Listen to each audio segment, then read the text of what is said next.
punya masalah. Masalah ini berulang lagi. Itu tandanya Allah lagi pengen ketemu kamu lewat hikmah masalah ini. Artinya kan ada yang belum selesai di dalam. Ketika ada yang belum selesai di dalam, kamu butuh waktu jeda dulu nih untuk membaca tubuhmu mau bicara apa. Awalnya utang dia 10 juta. Looping lagi Mas jadi 50. Wah, nolak lagi kan. Looping lagi jadi 100, looping lagi jadi 500, looping lagi jadi 1M. Simple sih sebetulnya. Solusi dari semua permasalahan ini simple. Kasih ruang aja dirimu untuk meluangkan duduk bersama rasa. Kalau sakitnya di dada, itu artinya dia menyimpan kemarahan yang ditekan, dipendem. Ada satu orang tua temenku, dia sangat baik, pokoknya udah bersih lah, maksudnya kayaknya nggak pernah nyakitin orang gitu. Tapi kenapa dia sakit liver ya? Ternyata sakit liver apa coba? Apa? Ada luka, kemarahan, kekecewaan sama orang yang dia belum maafin. Oh. Dia nggak maafin. Kemarin kita masih tatap layar. Sekarang bisa bertatap wajah, bertatap muka langsung. Masya Allah. Kita sudah ada di Jakarta, teman-teman. Besok pagi kita kelas Badan Revolution Hybrid, offline dan online di Grand Orchard, Kemayoran. Ya. Jadi buat teman-teman yang pengen join online masih bisa. Ya. Oke. Kalau yang batch 28-nya online aja ya, teman-teman ya, online aja. Tanggal 26 Juni ya, Teh ya? Yes, 26 Juni, jam 7 malam hari Jumat. Sip. Itu ya, silakan dicatat buat teman-teman semuanya. Hari ini kita seperti biasa akan belajar lagi, ngobrol-ngobrol lagi, diskusi lagi, mudah-mudahan dari obrolan dan diskusi ini, nanti kita mungkin ada dialog interaktif juga dengan teman-teman yang live di TikTok. Mudah-mudahan ini bisa membersamai, menemani kawan-kawan semuanya di setiap aktivitasnya masing-masing. Tentu harapannya kita bisa semakin memperluas cakrawala berpikir kita, makin hari makin membaik kehidupan kita, baik dalam konteks spiritual maupun finansial. Karena dua hal itu yang memang dibutuhkan banyak orang ya, teman-teman semuanya. Nyari uang banyak boleh, tapi jangan sampai mengorbankan kesehatan juga gitu. Betul. Ya. Kita butuh tubuh kan sebetulnya. Nah, hari ini kita akan bicara tentang yang nggak jauh dari tubuh ya Teh ya. Iya. Kita akan mulai dari yang namanya benih-benih realita atau benih realita. Betul, benih ini realita. Ini suatu hal yang baru belum mungkin familiar nih. Ini monggo Teh Feby mungkin bisa diuraikan terlebih dahulu, nanti teman-teman yang mau bertanya langsung silahkan. Silahkan Teh. Teman-teman semua, sesuatu hal yang baru untuk pada akhirnya kita perbincangkan pada hari ini. Tapi kenapa tema ini diangkat? Karena yang private offline dan online itu udah sangat banyak sekali Mas, ratusan orang. Sehingga kita udah ketemu polanya. Kan patternnya aku kirim Mas Hendra ya, yang bagan itu kan. Sehingga dari situ terlihat itu. Mengapa realita ini terjadi? Apa sebetulnya penyebab dari realita ini? Nah, Mas Hendra dan teman-teman semua, jauh sebelum sebuah realita terjadi, disadari atau tidak disadari, kita lebih dulu menanam benihnya dulu tuh Mas. Jadi sebelum ada realita terjadi, kita menanam benihnya dulu. Kalau kata istilah dosenku yang dulu, sebelum ada tukang pos, sebelumnya kita udah request dulu paketnya gitu. Baru ada tukang pos kan, kita kan di Badan Revolution selalu bilang ring satu kita tuh tukang pos kita semua tuh yang pasti ngirimin paket tuh, ngirimin pesannya apa, kamu ngerasain apa, aku kesel, marah sama pasanganku, ada lagi aku dibohongin terus nih sama kolegaku, atau aku terjebak dibuat satu situasi aku ditipu. Nah, sadari sama teman-teman semua bahwa realitamu saat ini, kamu bertemu sama siapapun itu. Mereka semua yang hadir dalam kehidupanmu, jauh sebelum mereka hadir, itu benih realitanya kamu tanam dulu. pernah kamu tanam, disadari atau tidak disadari. Nah, benih realita ini terjadinya di mana? Bagaimana sebuah benih realita ini tersimpan, tertanam di dalam tubuh kita? Benih realita itu masuk ke dalam tubuh kita, tertanam, dia lewat 5 panca indera kita, Mas Hendra. Terutama di leher ke atas ini. Terutama di sini. Jadi benih realita itu tertanam pertama kali dari panca indera kita. Mata kita melihat, telinga kita mendengar, hidung mencium pembauan, lalu hati kita merasakan setelah 5 panca indera ini merekam. Jadi pada saat kamu mengalami satu fase kehidupan dalam kehidupan kamu, uniknya Mas Hendra, benih realita ini tertanam pertama kali kita di dalam kandungan. Jadi pertama kali di dalam kandungan, orang tua kita tuh kan selalu bilang, "Nak, kalau kamu hamil, hatimu yang tenang, yang damai ya, jangan ngomong sembarangan, jangan berkata-kata sembarangan, jangan melihat yang aneh-aneh." Kan suka gitu tuh orang tua kita zaman dulu itu udah mengingatkan, dan orang tua kita, leluhur kita di Nusantara itu udah sampai sebetulnya. Sama sisi itu, Nusantara itu the best secara agama, secara religius itu udah nyampe jauh sebelum Islam hadir loh Mas. Islam hadir itu kan tahun 600-an. Tapi Nusantara dengan peradabannya itu udah hadir jauh sebelum itu sebetulnya. Jadi si benih-benih yang tertanam di dalam bawah sadar kita itu tertanam dari sejak di dalam kandungan berupa apa? Berupa apa yang dia lihat, dia pikirkan, dan dirasakan, tertanamlah di tubuh dia, tersimpan di sana. Itu semua benihnya, baik itu kebaikan ataupun keburukan. Nah, termasuk juga kalau misalnya kita di kelas kan suka ada quantum jam ya Mas Hendra ya. Quantum jam itu adalah salah satu menanam benih baru Mas. Untuk padanan dari realita yang kemarin yang tampaknya hari ini nggak enak. Kalau seandainya realita saat ini tidak nyaman buat teman-teman, artinya benih yang tertanam itu, kamu bayangin aja biar gampangnya nih Mas. Kamu kayak nulis naskah skenario film. Tapi yang nulis kamu, produsernya kamu, pemainnya kamu, artisnya kamu juga gitu. Jadi kamu menanam skenario film sedari kecil. Tayangan filmnya gambarannya berupa apa? Ya realita kamu yang sekarang. Jika realita itu nggak enak, sebagai benih realita yang akhirnya mewujud jadi realita, itu nggak enak di sekarang. Kabar gembiranya, skenario baru bisa kita bikin. Skenario baru bisa kita revisi. Kita bisa bikin skenario yang lebih indah daripada sebelumnya sebetulnya. Lewat apa? Lewat hukum alam yang namanya menanam benih realita ini. Gambarannya gimana? Itulah yang dilakukan oleh kita semua di Abundant Revolution di 30 hari daily routine itu. Menanam realita baru, menanam benih baru, menanam habit baru. Jadi semua skenario baru dalam benih realita yang akan nantinya muncul di hari setelah 30 hari daily routine itu adalah naskah baru yang kita buat berdasarkan keputusan sadarnya kita. Jadi gini Mas Hendra, nih gambarannya. Bersyukur Mas Hendra, kita teman-teman semua, bersyukurlah kita ditakdirkan sebagai manusia. Tugas utama dari manusia itu adalah menjadi arsitek terbaik untuk kehidupannya sendiri. Makhluk lain, misalnya pohon kelapa, dia kalau pohon kelapa udah nggak bisa milih Mas. Si misi jiwanya udah aja jadi kelapa gitu.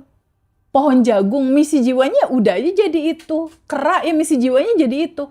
Hanya makhluk yang bernama manusia yang bisa merancang hidupnya dengan begitu banyak warna dalam pilihan dia. Nah, tugas utama kita itu adalah menjadi arsitek terbaik hidupmu. Tapi kalau hidup aku lagi nggak asik, gimana aku ngerancangnya? Itu dia, dibutuhkan kesadaran dari kamu untuk kamu aware dulu. Di titik sekarang, aku dalam situasi seperti apa? Karena disadari atau tidak disadari, benih realita yang saat ini sedang berbuah di kamu berupa realita yang gak enak, itu identitas lama. Jika itu gak nyaman, kamu harus jujur menyadari ini gak asik nih. Lalu ambil keputusan, ini mau identitas lama atau kamu mau balik ke fitrahmu sendiri. Seperti yang tadi aku sempat diskusi sedikit ngobrol sama Mas Hendra. Teman-teman saat ini yang lagi nonton ataupun kebanyakan dari teman-teman merasa bahwa Teteh aku lagi ada masalah. Aku lagi terpuruk, aku lagi sedih.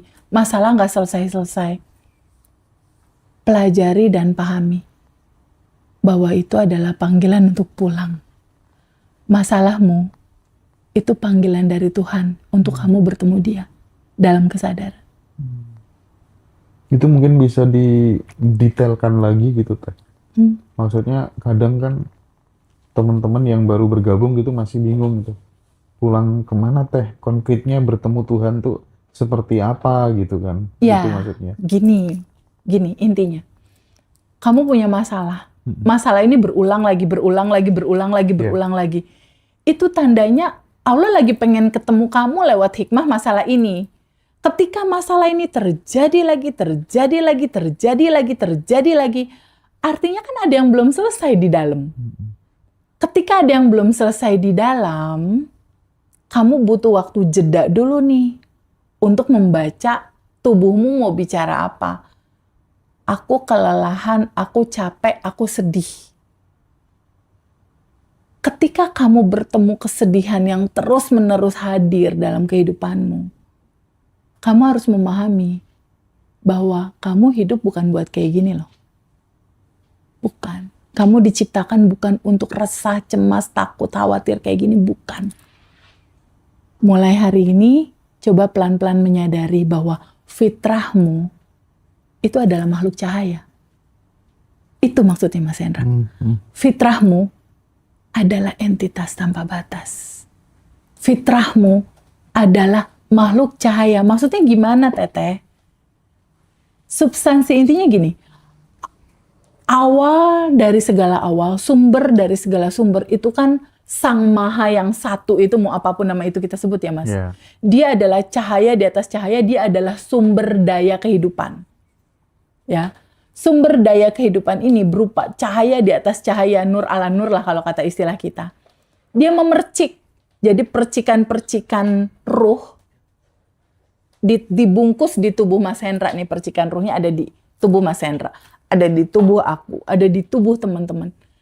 Ini kan percikannya Mas. Ketangkep nggak? Ini kan percikannya. Yeah. Kalau Tuhan punya sifat kasih sayang, si percikan juga punya sifat kasih sayang, bener nggak? Kalau sang sumber ini adalah sumber kebahagiaan, berarti si percikan juga sumber kebahagiaan, bener nggak? Yeah. Kalau sang sumbernya ini adalah sumber kelimpahan, si percikan juga sumber kelimpahan, bener nggak? Tapi kenapa kejadiannya kayak gini? Dia tidak menjadi sumber cinta, dia tidak menjadi sumber kelimpahan, tidak menjadi sumber kebahagiaan. Artinya kan ada yang harus disadari di sini. Itu maksudnya, ayo teman-teman semua, kembali ke asal muasal kamu. Kamu sadari kamu itu adalah makhluk cahaya yang penuh kelimpahan. Kalau kamu terbuka aja dulu untuk titik, iya ya asal muasal aku, itu kan percikan ruhnya. DNA aslinya tuh kelimpahan DNA aslinya. Maksudnya Tuhan memanggil lewat peristiwa sedih takutmu. Pada saat takut kan dia jadi narik napas, jadi kayak mentok gitu hidup. Iya lagi. Putus asa, kayak nggak ada jalan sama sekali kan. Berikutnya pasrah kan. Iya. Ya mau apa lagi, orang udah bangkrut. Ibaratnya udah terluka, pasrah kan. Di titik pasrah itu biasanya di dalam gelap mulai tuh terang kelihatan. Untuk apa ya aku hidup, bagaimana ya. Dia mulai aware. Oh berarti aku bukan tubuh fisik yang daging begini doang. Bukan. Iya. Itu maksudnya waktunya kamu pulang kepada Tuhan. Waktunya kamu pulang kepada Tuhan bukannya meninggal Mas. Bukan. Tapi waktunya kamu menyadari bahwa kamu adalah percikannya.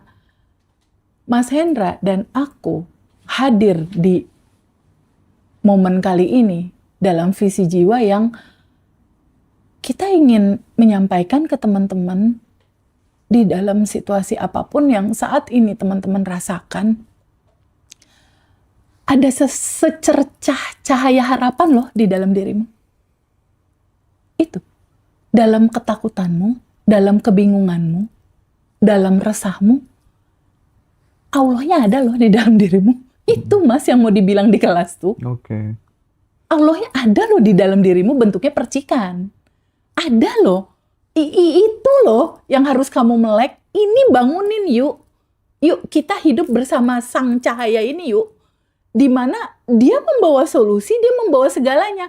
Cuma memang ada syaratnya Mas. Pikiranmu gak bisa rame. Untuk ketemu dia, untuk ketemu sang cahaya yang menjadi solusi, pikiranmu gak bisa rame. Kamu harus nyamain frekuensi. Gak bisa, gak sama frekuensinya.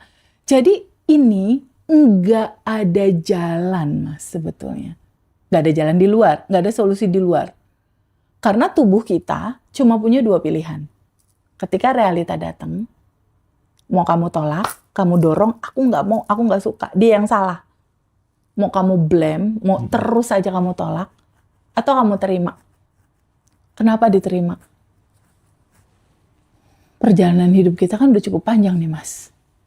Mungkin kesedihan, kemarahan, ketakutan yang terjadi sama kita, mungkin ini warisan dari sejarah DNA keluarga kita juga nih, yang nurunin kemarahan terus. Ini kan harus diputus.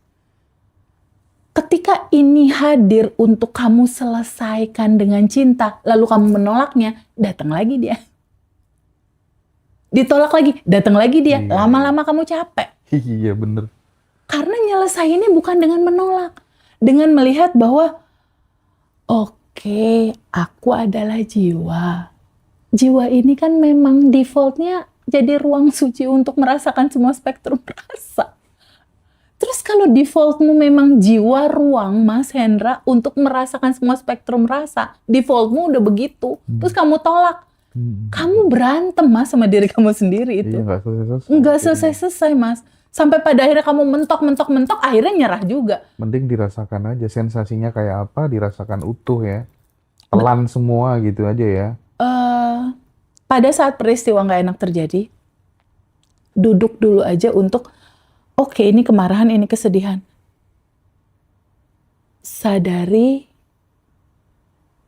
untuk menerima bahwa kita nggak bisa menolak realita ini.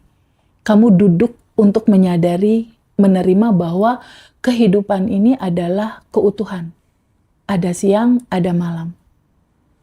Ada terang, ada gelap.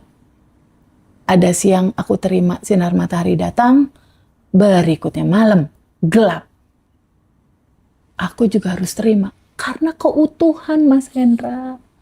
Dalam perjalanan Mas Hendra dan aku, kan juga nggak semuanya muji, kamu juga tahu.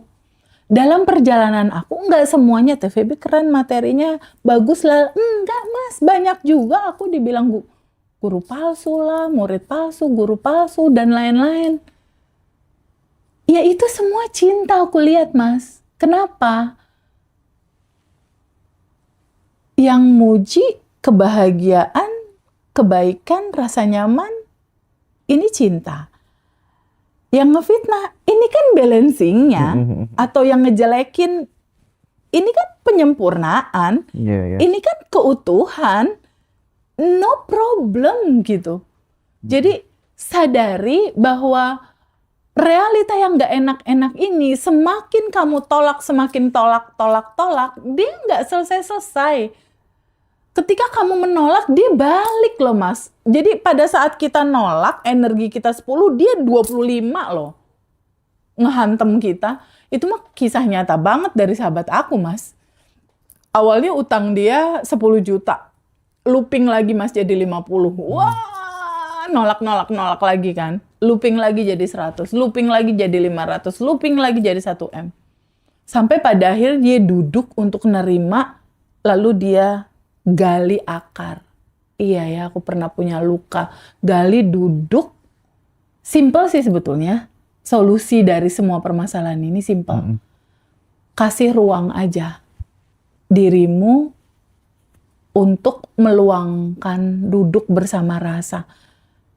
Dan kemarin juga kan kita udah sempat ngobrol sama Mbak Dia tuh. Melarutkannya kan cuma 90 detik. Iya. 90 detik doang sebetulnya. di titik kita, oke, aku terima rasa yang nggak enak ini, duduk, mau kamu nangis, mau banjir, wes nggak apa-apa. Duduk, terima, tarik napas, hembuskan.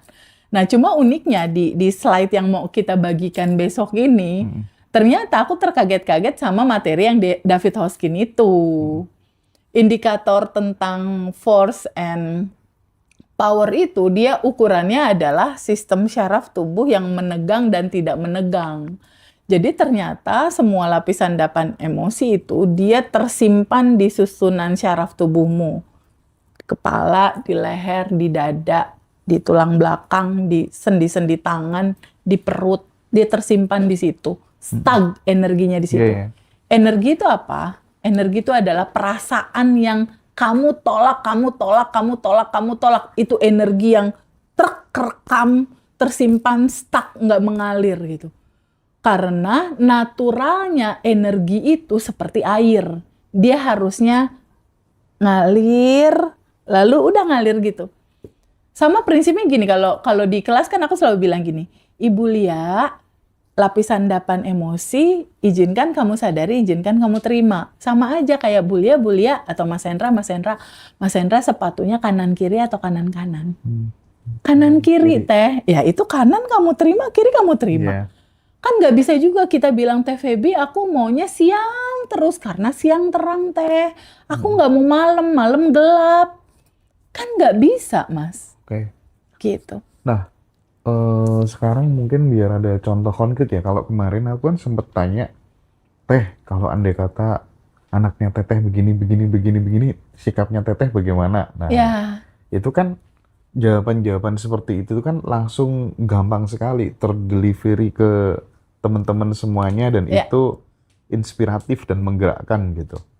Nah, sekarang misalnya nih, Teteh punya pasangan, tentu pasangan yang dipilih Teteh itu adalah pasangan yang diidealkan sesuai dengan konsep cowok yang aku idealkan kayak gini gitu. ya, Nah, terus suatu hari Teteh melihat pasangannya ini ternyata juga bermain dengan wanita lain di luar gitu. Dan Teteh melihat potensi itu ada gitu. ya. Sebagai seorang wanita, pasti dong ada perasaan, aduh, nah Pasti. begini ya. Itu bagaimana tekniknya supaya kemudian Kalau itu terjadi sama aku. iya, Oke. iya. Kalau itu terjadi sama aku, kemungkinannya bisa jadi ada dua. Bisa jadi aku tetap bertahan sama dia atau lepas. Kemungkinan kan pasti dua itu. Tapi substansinya bukan di substansi dia selingkuh sama wanita lain atau tidak. Pas pada saat tahu kejadian itu pertama kali yang dilakukan Teteh apa kira-kira? Kalau aku mengalami betul-betul itu aku alami ya, dia sama wanita lain misalnya gitu, aku pasti akan kecewa, udah pasti ya. Maksudnya kok dia kayak gitu, nggak setia sama aku, kecewa udah pasti. Tapi di titik ranah aku udah di posisi sekarang dalam kesadaran, aku selalu melihat yang men-trigger aku itu tukang pos, Mas.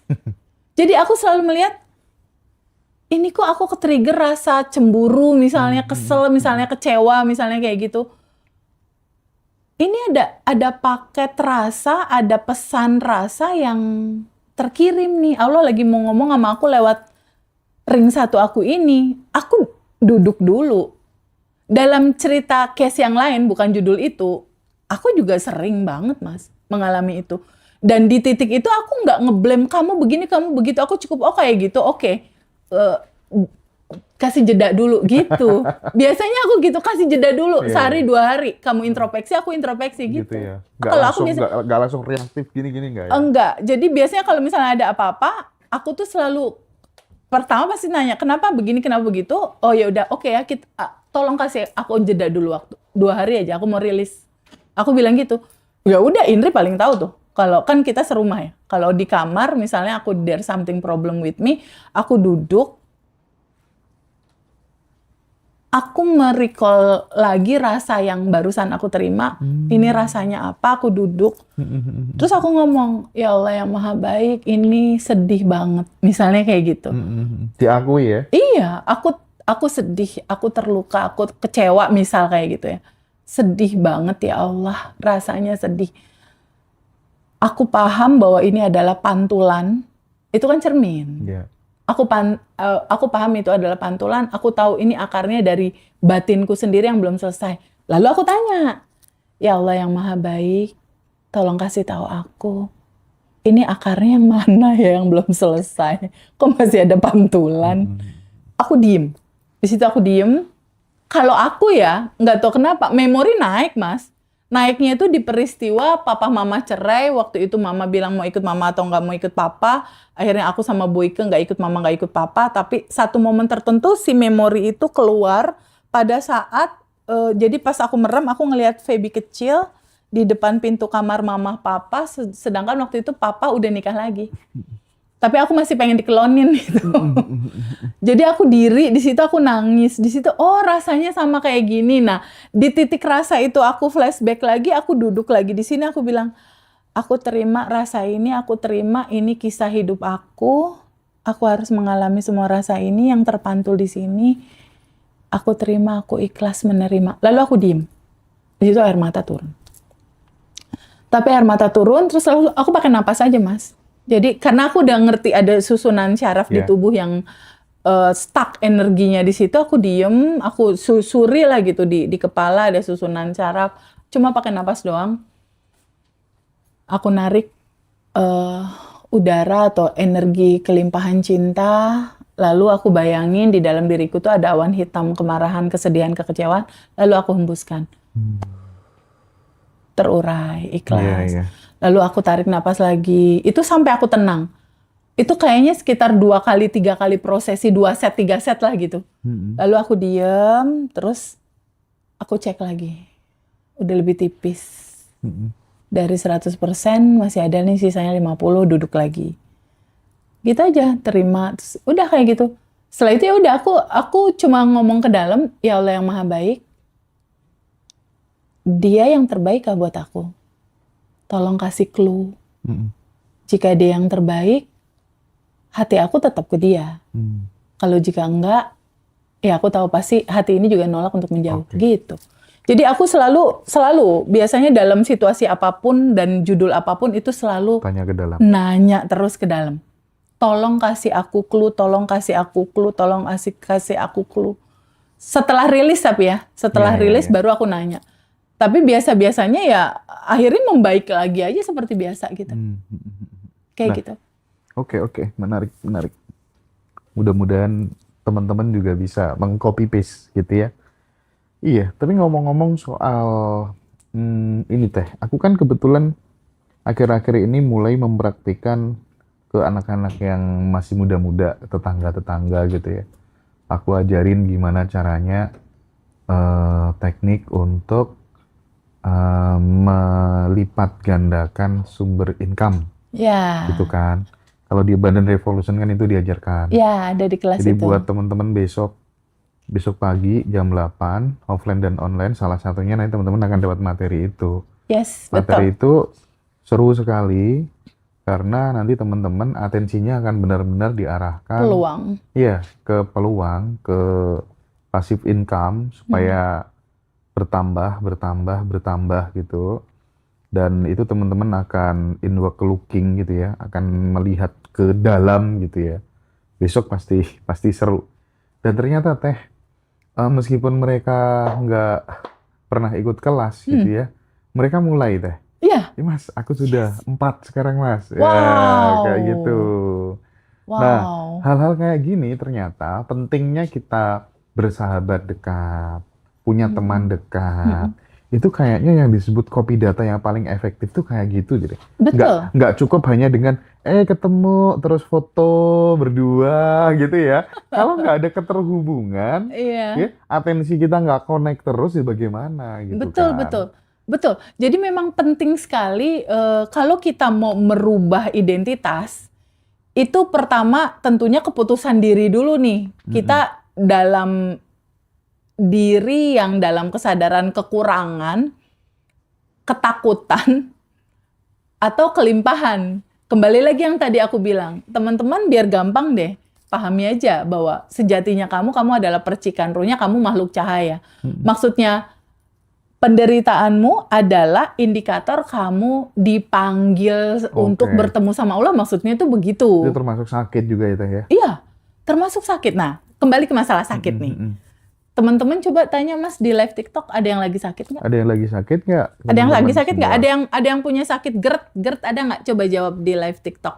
Ada yang sakit GERD nggak? Ada yang sakit lambung nggak? Ada nggak? Kalau ada coba sebutin apa judulnya. Yang cemas, yang khawatir, ada anxiety. diabetes nggak? Ada sakit apa lagi teman-teman? Nah, pelan-pelan pahami sama teman-teman. Gini, Mas Hendra, tubuh manusia. Ini tubuh manusia, tubuh Mas Hendra, tubuh Mas Habib, tubuh aku, tubuh teman-teman semua. Sadari sama teman-teman bahwa tubuhmu ini punya kapasitas yang terbatas untuk menampung lapisan endapan emosi yang tidak terurai, Mas. Banyak yang sakit ya? Iya, banyak ya. Good, Nah, ini nih, aku mau terangkan teman-teman dengerin ya. Bahwa tubuh kita ini punya kapasitas terbatas, Mas. Jadi, kalau kata kita mah disk drive, hard disk, kan ada kapasitasnya ya 10 giga, 50 giga, misalnya kayak gitu. Kebayang nggak sama teman-teman semua, kalau kita tidak punya skill melepas semua data lapisan endapan emosi tertimbun penuh.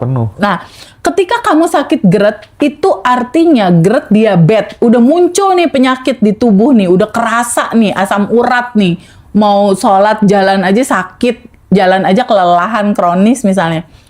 Penyakit, itu tandanya tubuhmu udah nggak bisa nampung lagi. Udah nggak bisa nampung lagi. Lapisan endapan emosi yang terkukung stuck di tubuhmu. Tubuhmu tuh udah menjerit. Keluarlah penyakit. Macem-macem, Mas. Kalau sakitnya di dada, itu artinya dia menyimpan kemarahan yang ditekan, dipendem. Itu dasarnya dari jurnal Harvard. Jurnal satu universitas terhebat di dunia. Kalau sakitnya tiroid, pernah dengar nggak ada teman yang sakit tiroid? Yeah. Tiroid itu kan menyangkut metabolisme tubuh. Itu dari apa, Mas? Dari rasa yang diabaikan. Dari rasa yang tidak dihargai. Dari sebuah rasa yang, aku mah keberadaannya tidak diinginkan. Iya. Dari situ. Oke. Nah, kalau sakit di paru-paru, itu dari rasa kecemasan yang dalam banget. Cemas sepanjang hidupnya tuh dia terasa cemas. Sehingga dia kena ke paru-paru, ujungnya kemana? Asma. Lalu kalau ada yang sakit liver, banyak kan ya? Aku kadang waktu itu bertanya-tanya loh. Ada satu orang tua temenku, dia sangat baik, pokoknya udah bersih lah, maksudnya kayaknya nggak pernah nyakitin orang gitu. Tapi kenapa dia sakit liver ya? Ternyata sakit liver apa coba? Apa? Ada luka, kemarahan, kekecewaan sama orang yang dia belum maafin. Dia nggak maafin. Dia nggak melepaskan, jadi kayak ada sakit hati tapi pokoknya ini sakit hati aku bawa mati gitu, Mas. Aduh, makanya bener-bener itu sakit liver itu. Jadi teman-teman perhatiin aja nanti mau kita buka nggak besok di kelas? Iyalah. Kita buka ya. Jantung itu sumber sakitnya apa? Ya, liver sumber sakitnya apa? Ya, paru-paru, asma sumber sakitnya apa? Terus kalau diabetes sumber sakitnya apa? Stroke. Terus sakit stroke, sakit ginjal tuh ada tumor, termasuk tumor. Kalau tumor itu rasa tidak dicintai. Rasa tidak dicintai, ada sebuah pengkhianatan. Pengkhianatan yang terjadi entah sama siapapun gitu, entah pasangan, entah anak, entah temen, entah adik, entah kakak. Atau mungkin ada sesuatu yang nggak bisa dia ekspresikan, itu juga bisa jadi ya. Betul, nggak terungkap. Ya itu dia, jadi ngendep gitu. Makanya kan tadi aku sempat kirim satu slide Mas Hendra ya, bahwa solusinya kita cuma butuh memberi ruang doang yang lebih lebar, biar rasa itu bisa terurai, bisa terlepas gitu. Dan perenungannya gini Mas Hendra, hidup kita cuma sekali ya. Kita tuh yang namanya manusia dikasih keistimewaan, dikasih kendaraan namanya tubuh. Terus kalau bukan Mas Hendra yang sayang sama tubuh, siapa yang mau sayang? Benar banget. Kalau bukan teman-teman yang sayang sama tubuh teman-teman, siapa yang mau sayang? Orang lain nggak bisa bantu kamu sayang. Kalau kamu mencintai kehidupanmu, kalau kamu mau mensyukuri semua perjalanan hidupmu, dengerin suara tubuhmu. Cara ngedengerinnya gimana teh? Kalau yang saat ini lagi sakit, dia lagi ngejerit itu, lagi ada yang minta dilepas itu, coba aja kamu perhatiin. Ini tim kita ada yang sakit geret nggak? Nggak ada. Sebelum ngomong keluar, aku mau nanya dulu nih sama anak-anakku. Ada yang sakit geret nggak? Ada yang sakit mah nggak? Ini kalau ada yang sakit mah mesti ngobrol sama Teh Feby ini. Ada yang sakit migrain nggak? Asam urat ada nggak? Itu tandanya lagi penuh dan itu butuh melepas. Gitu. Dan besok kita akan bersama-sama sekitar 90 orang lebih ya. Kita akan melepas bersama 100 orang lebih bahkan sama yang online. Dan itu powerful banget loh Mas. Yang sendiri sama banyakan itu momen paling ditunggu pokoknya. Yalah ya, hampir 200 orang offline online lah ya teman-teman. Besok kita akan rilis bersama-sama. Banyak yang geret ya teman-teman ya. Iya. Oke, besok jam 8 pagi teman-teman. Bisa offline dan online. Iya. Kalau offline-nya mungkin udah mau habis ya. Online kali ya? Online masih open, masih oke. Masih bisa online besok. Jam 8 sampai jam 1 siang. 5 jam bareng Teteh. Kalau offline di Jakarta. Yuk. Di hotel apa nih? Grand Orchard. Grand Orchard Kemayoran. Kita akan start besok jam 8 pagi sahabat ya. Ya. Untuk yang geret Mas Hendra, itu produksi hormon kortisolnya kebanyakan. Hormon kortisolnya kebanyakan, itu hormon stresnya kebanyakan, itu hormon cemas. Ada yang kamu cemas nggak sayang? Ada cemas, ada khawatir, ada deg-degan. Ada nggak itu semua? Nah itu mau terus ada di situ kah? Atau izinkan itu terurai, itu aja sih sebetulnya. Kalau tetap ada di situ, inget loh, semakin kamu tolak, kalau kamu cuma ngerasain doang, kenapa begini, kenapa begitu, nggak beres-beres Mas. Dia akan terus memantulkan rasa itu ke semesta, semesta terus aja balikin ke kamu. Ada yang tanya, Teh itu ada rekamannya apa enggak? Rekaman sama aja teman-teman, mending ikut Zoom-nya langsung aja. Ya, sama harganya aja, sama, betul. Ya. Jadi langsung ikut Zoom-nya, nanti teman-teman ada record-nya. Setiap peserta Zoom besok tuh dikasih record semua. Terus dikasih materi soft copy.